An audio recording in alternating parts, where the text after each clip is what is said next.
I surprised my parents with a luxurious one-week trip to Europe with me. When I arrived to take them to the airport, they said they'd chosen to bring my jobless sister instead. My mother smiled. Your sister needed some rest, so we invited her. I stayed quiet. They had no idea what awaited them. What if the people you loved most completely shattered your world, right when you thought you were doing something good?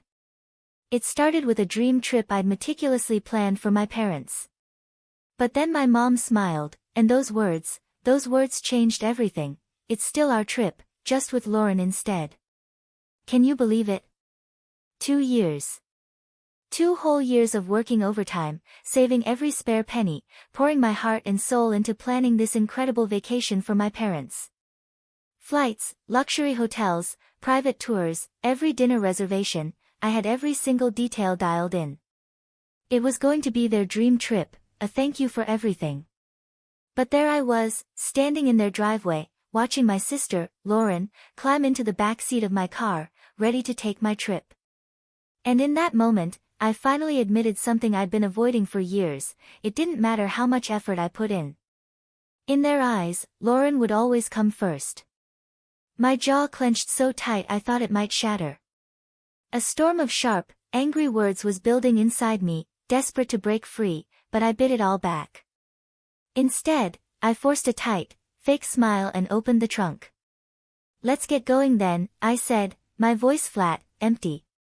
If they wanted to prioritize her over me, fine. They could go with her. But I wasn't about to let them enjoy it on my dime. The drive to the airport was absolutely suffocating. Silence hung heavy in the air, broken only by Lauren's incessant, entitled chatter. Oh my gosh, Mom, did you see that TikTok about Paris? I can't wait to go shopping there. Do you think we'll have time for that, or will the tours take up the whole day? My hands gripped the steering wheel so hard my knuckles were white. I stared straight ahead, forcing myself, begging myself, not to say a single word. My mom just chuckled softly. Of course we'll have time, honey. We'll figure it out when we get there. When we get there, they didn't even seem to notice I wasn't part of that we anymore. My chest ached. At one point, my dad cleared his throat, a hesitant sound. Thank you for driving us, Violet. I know this probably feels unusual. Unusual? I glanced at him in the rearview mirror, a bitter laugh bubbling up. Unusual, Dad? That's an interesting way to put it. He didn't respond, just shifted uncomfortably in his seat, probably wishing he'd never spoken. Then Lauren leaned forward from the back seat, her voice a grating whine. You're not mad, right? I mean, this is really big of you, letting me go. I could never have afforded this on my own. My jaw tightened again. I forced that fake smile back on my face. Of course, Lauren. Enjoy the trip. By the time we pulled up to the airport drop-off zone, my patience was hanging by a single, frayed thread. As I helped unload their luggage, my mom gave me a hug. Thank you for understanding, sweetheart. This means a lot to us, and to Lauren. I nodded stiffly. Sure, Mom. Lauren, meanwhile, was practically beaming, wheeling her suitcase toward the entrance. Thanks, Violet. You're the best. I stood there, watching them disappear into the terminal, my chest so tight with anger and hurt that it felt physically painful. The ride back home was a blur. My mind replayed the conversations over and over, each word cutting deeper than the last. This means a lot to Lauren. You're not mad, right? You're always working so hard. I pulled into my driveway and just sat in the car, gripping the steering wheel until my knuckles turned white. Then, without a second thought, a sudden, cold clarity washed over me. I marched into the house, pulled out my laptop, and logged into every travel account I'd used. Hotel reservations? Cancelled. Tours I'd painstakingly planned and pre-booked? Refunded. Airline upgrades? Nope. I watched the confirmation emails pile up in my inbox, and for the first time since that morning, the tightness in my chest began to ease. They wanted to take Lauren instead of me? Fine. But they wouldn't be staying in 5-star hotels or enjoying private tours on my dime. When I closed my laptop, a deep, satisfying calm settled over me. They could explain themselves to the front desk staff in Paris. I was done being their doormat. The calls started as soon as their flight landed. My phone buzzed repeatedly as I unpacked my suitcase, the one I'd packed so carefully for a trip that was no longer mine. The irony wasn't lost on me. As I hung up my dresses and neatly placed my shoes back on the shelf, the buzzing continued, relentless, demanding. I sighed, picked up the phone, and glanced at the screen. My mom's name flashed across it, accompanied by several missed calls and texts. I unlocked it and scrolled. Violet, what's going on? The hotel won't let us check in. The reservation is missing. Call me immediately. Then, Violet, this isn't funny. Fix this now. A laugh escaped me before I could stop it. Fix this? They really thought I'd swoop in and save the day after what they'd done. The phone buzzed again, this time with a call from Lauren. I let it ring out, only for her to leave a voicemail. Violet, this is so petty, she snapped, her voice dripping with entitlement. We're stuck here because of you. You need to call the hotel and fix it now. I rolled my eyes and deleted the voicemail. For years, I'd been their fixer, the one who smoothed over every mistake and picked up every slack. Not anymore. Eventually, I decided to answer, if only to stop the barrage. My mom's voice hit me like a tidal wave of anger. Violet, what did you do? The hotel says the reservation was cancelled, and none of the tours are booked anymore. I let her rant for a moment, then calmly replied, I cancelled them. There was a long, stunned silence before she hissed, why would you do that? Oh, I don't know, I said, my tone laced with sarcasm. Maybe because you decided to take Lauren on my trip. You're lucky I even drove you to the airport. We thought you'd understand, she snapped. Understand what?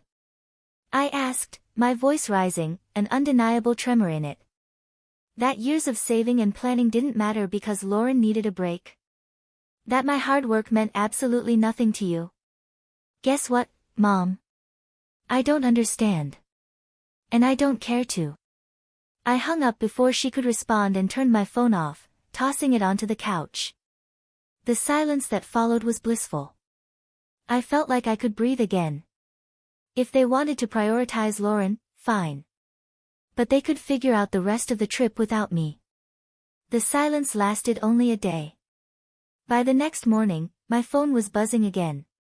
Calls, messages. At first, I ignored them. I spent the day cleaning the house, catching up on work, anything to distract myself. But curiosity, and a deep-seated weariness, got the better of me. By evening, I opened my phone and braced myself for the storm. Texts from my mom, Violet, you've gone too far. Your sister is in tears and your father is furious. We can't get into any of the hotels you booked. You're acting like a child. I don't get why you're making this such a big deal, just fix it already. And finally, from my dad, we need to talk. This isn't right. I set the phone down, shaking my head. For years, I'd been the one to fix things, to make sure everyone was comfortable and happy. Now that I'd taken a step back, they didn't know how to handle it. I poured myself a cup of tea and sat down at the kitchen table, letting the anger simmer. How dare they expect me to clean up their mess?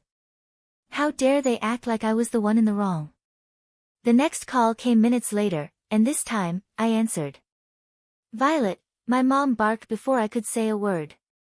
This isn't funny anymore. We're stranded. Do you have any idea how embarrassing this is?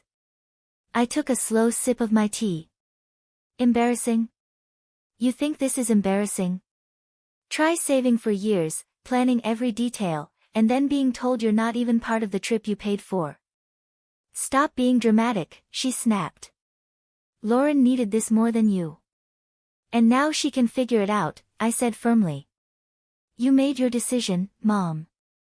You wanted to take Lauren instead of me. Fine. But don't expect me to fund her vacation. We're family, she hissed. We don't do this to each other. I let out a bitter laugh. Funny, I was just thinking the same thing. Lauren's voice suddenly came through the background, whining, Mom, just hang up on her. She's being impossible. That was the final straw. Enjoy your trip, I said, my tone icy. Oh, wait. You can't. Because it's not your trip. It was mine. And now it's nobody's. Goodbye. I hung up before she could respond and turned my phone off again. For the rest of the evening, I felt an odd mix of anger and relief. Anger that they'd put me in this position, but a profound relief that I'd finally stood up for myself. They could call me dramatic all they wanted. For the first time in my life, I wasn't letting them take advantage of me. The next few days were blissfully quiet.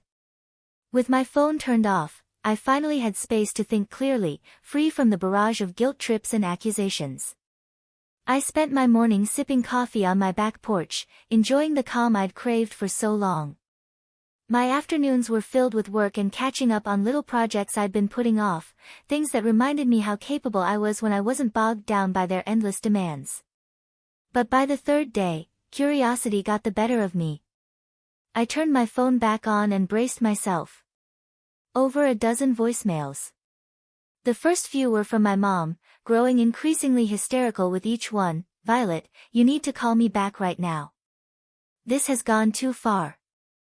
I can't believe you're doing this. You've humiliated us. We're your parents. How could you treat us this way? Then came Lauren's messages, full of the same entitled tone she'd always used. This is so petty, even for you. You're ruining everything, just fix it, Violet.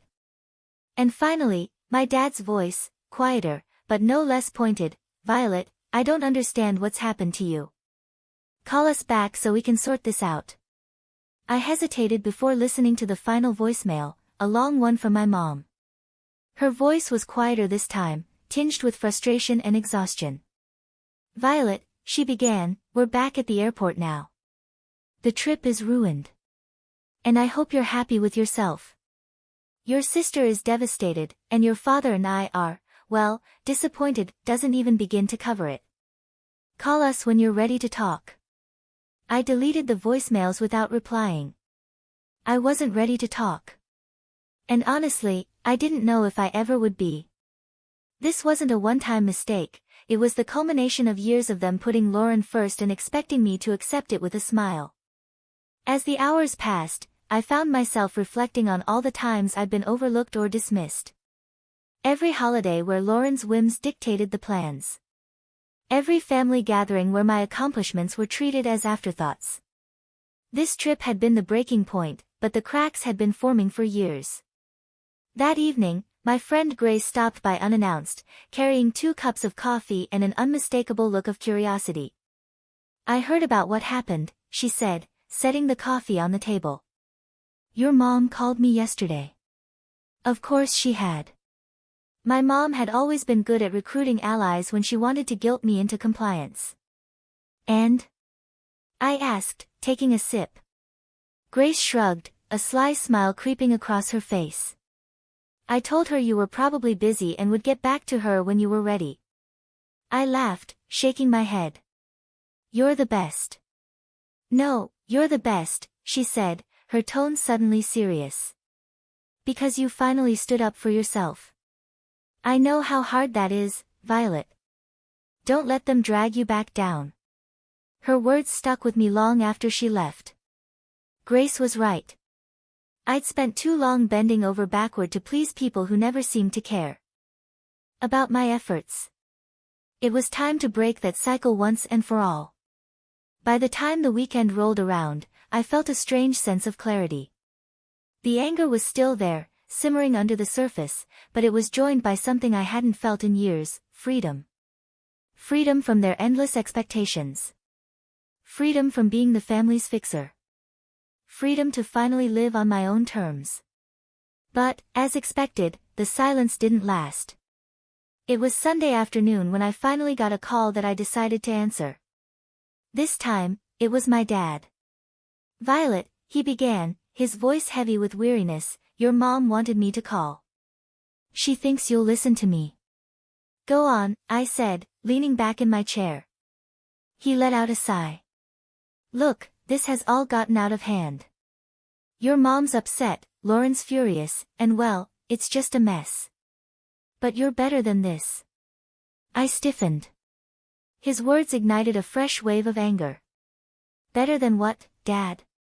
Standing up for myself? Refusing to let you walk all over me again? That's not what I meant, he said quickly.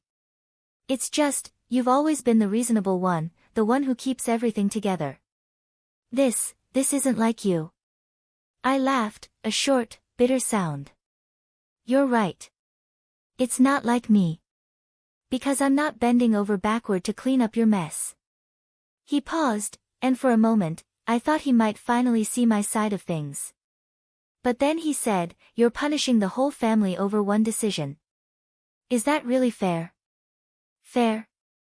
I repeated, my voice rising. You want to talk about fair? Was it fair when you and Mom decided I wasn't important enough to be part of the trip I planned? Was it fair when you replaced me with Lauren like I didn't matter? That's not what we were trying to do, he said, his tone defensive now. We just thought Lauren needed it more. Of course you did. I snapped. You always think she needs more. More attention, more support, more of everything. And I'm always the one expected to sacrifice for her. Not anymore. The silence on the other end of the line was deafening. Finally, he said, I don't know what you want me to say. I don't need you to say anything, I replied, my voice steady, firm. I just need you to understand that I'm done being the afterthought. From now on, I come first. Goodbye, Dad. I ended the call and set the phone down, my hands trembling slightly. For the rest of the day, I let myself feel everything, anger, sadness, relief. It wasn't easy, but it felt like the start of something new. I wasn't the family's fixer anymore. And I wasn't going to be. They could figure out how to clean up their own messes. When my parents and Lauren finally returned, I was waiting for them. At their house. I'd parked in their driveway, sipping coffee, feeling surprisingly calm as I watched their taxi pull up. As they stepped out, dragging their suitcases, their faces were a mix of exhaustion and irritation. Lauren was the first to speak. Well, I hope you're happy, Violet. I raised an eyebrow, staying seated on the porch swing. Happy about what? Our trip was a disaster, my mom snapped, waving her hand as if to brush the whole thing away. We spent the entire week staying in dingy hotels and eating terrible food because we couldn't afford anything decent. And don't even get me started on the tours. Lauren chimed in, crossing her arms. Oh wait, there weren't any. Do you know how embarrassing it was to show up and be told there was no reservation? I took another sip of coffee, letting their complaints wash over me. Sounds rough, I said finally, my voice calm. But you wanted to take Lauren, remember? I'm sure you all had some great bonding time. That's not the point, my mom shot back, her voice rising. You knew we couldn't afford all the things you'd planned. You set us up to fail. I stood up, setting my mug down on the small table next to me. No, Mom. I didn't set you up for anything. I planned a trip for the three of us, something special I'd been saving for years. You're the ones who decided to cut me out at the last second. My dad finally spoke up, his tone quieter but no less accusatory. You didn't have to cancel everything, Violet. That was extreme. Was it? I asked, folding my arms. Why should I have paid for a trip I wasn't even invited to? If Lauren needed it so badly, you should have planned it yourselves. You are lucky that I didn't cancel the return flight. Lauren rolled her eyes. You're so dramatic. It's just money, Violet.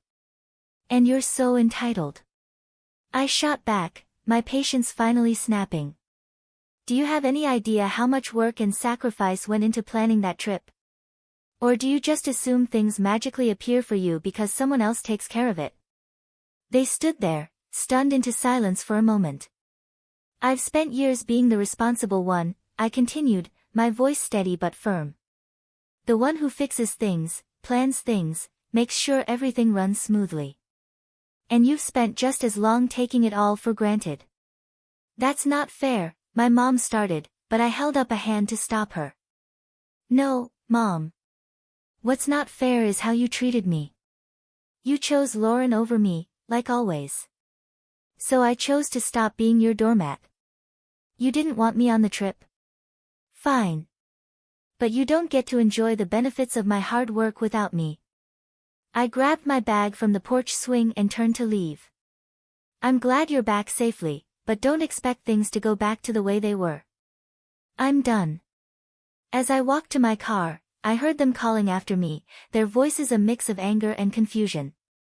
But I didn't look back. The drive home from my parents' house felt strangely peaceful. For years, every visit had left me emotionally drained, but this time, I felt lighter.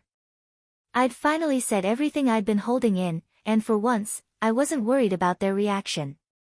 When I got back to my house, I made a cup of tea and sat on the couch, replaying the confrontation in my head. They'd been so sure I'd fold, that I'd give in, like always. But watching their stunned faces as I walked away was a powerful reminder of how much I'd changed. They could be angry, hurt, or embarrassed. It didn't matter anymore. I was done living my life to meet their expectations. The next day, I got a call from Grace. How'd it go? She asked, not bothering with pleasantries. I laughed, leaning back against the kitchen counter.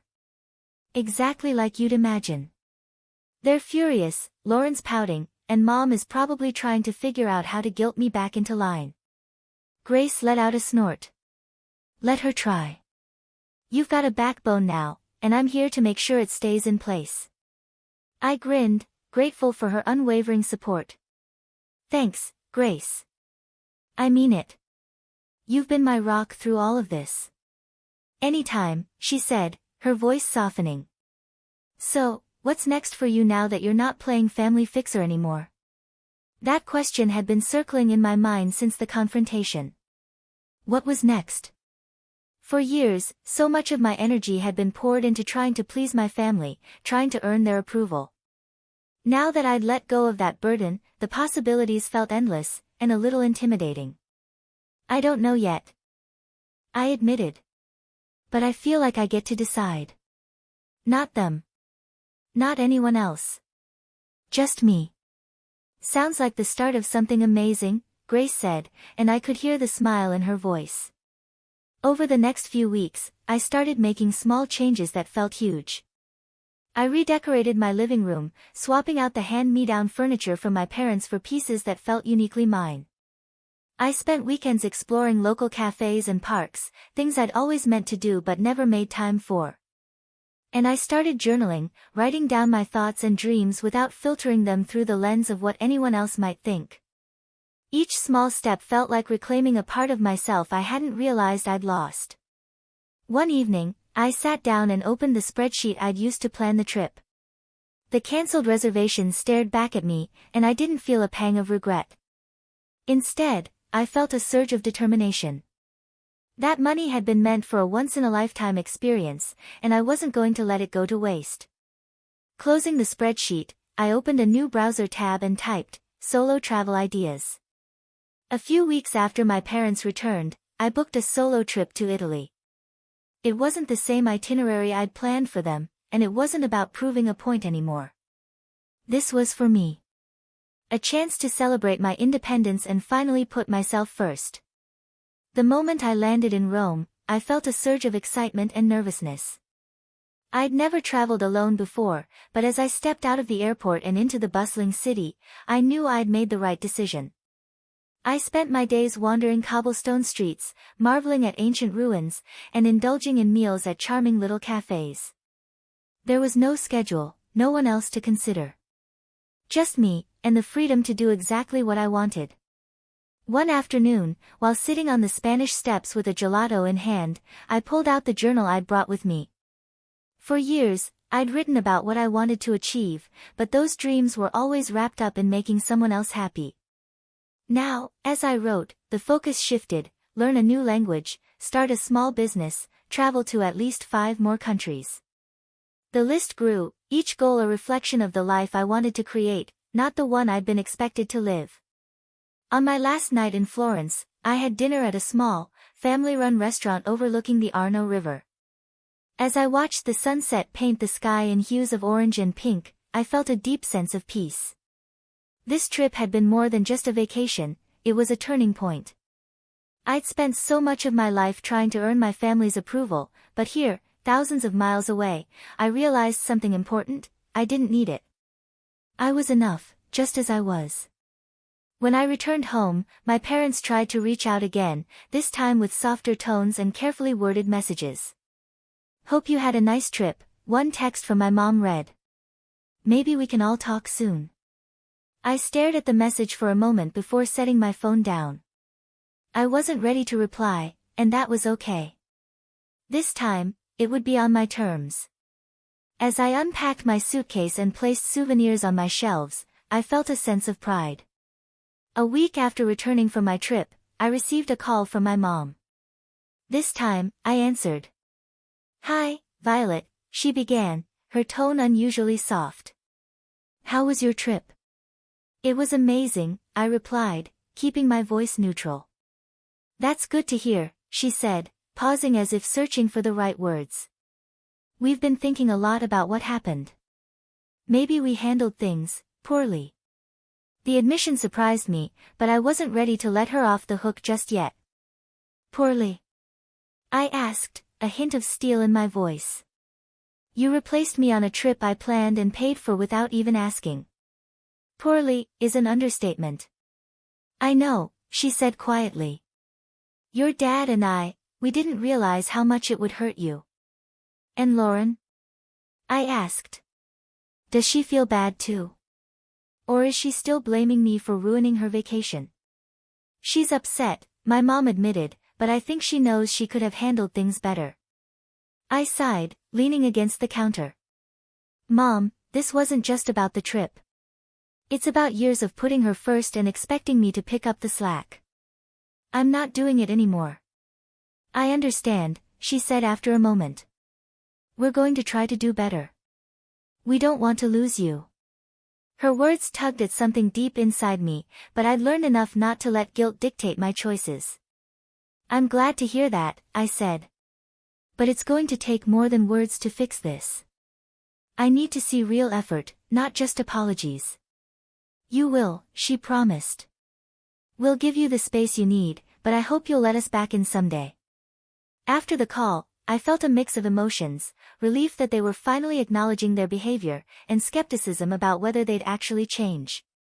But as I sat down with my journal that evening, I realized something important: whether or not they changed wasn't my responsibility anymore. Over the following months, I kept my boundaries firm. I responded to their calls and texts when I felt like it, but I didn't go out of my way to fix things or smooth over conflicts. Instead, I focused on building the life I wanted. I signed up for a photography class, something I'd always dreamed of doing but never had the time or energy for. I joined a local hiking group and even started planning my next solo trip. Each step I took felt like reclaiming another part of myself. One day, as I sat on my porch watching the sunset, I realized how far I'd come.